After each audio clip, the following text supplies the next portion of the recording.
കോയമ്പത്തൂർ വേലന്താവളത്തിനടുത്ത് കുമ്മട്ടിപ്പതി എന്ന സ്ഥലത്ത് പാലക്കാട് കോയമ്പത്തൂർ ബോർഡറിനടുത്തായി സ്ഥിതി ചെയ്യുന്ന പതിമലൈ മുരുകൻ കോവിൽ CMS കോളേജിന് തൊട്ടടുത്താണ് വർഷങ്ങൾ പഴക്കമുള്ള പതിമലൈ മുരുകൻ കോവിൽ സ്ഥിതി ചെയ്യുന്നത്. മലയുടെ താഴത്തായി വിനായകർ കോവിലുണ്ട്. മല മുകളിലെത്താൻ ഏകദേശം 350 സ്റ്റെപ്പുകൾ കയറാനുണ്ട്. പണ്ട് കുറെ മഹാമുനികൾ തപസ് ചെയ്തൊരു സ്ഥലം കൂടിയാണ് ഇതെന്നാണ് പറയപ്പെടുന്നത്. ഏകദേശം 100 സ്റ്റെപ്പുകൾ കയറി കഴിയുമ്പോഴേക്കും നല്ലൊരു വ്യൂ ആണ് ഇവിടെ നിന്ന് കാണാൻ കഴിയുക. ഇടയ്ക്ക് ചെറിയ ഗുഹകളുടെ അകത്തായി ഓരോ പ്രതിഷ്ഠകൾ വെച്ചിട്ടുണ്ട്. മുകളിലായി ചതുരാകൃതിയിലുള്ള വറ്റാത്തൊരു കിണർ കൂടിയുണ്ട്.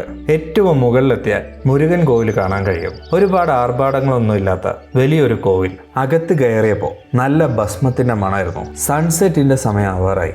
മുരുകൻ കോവിലിനടുത്തായി തന്നെ ഒരു അമ്മൻ കോവിൽ കൂടിയുണ്ട്.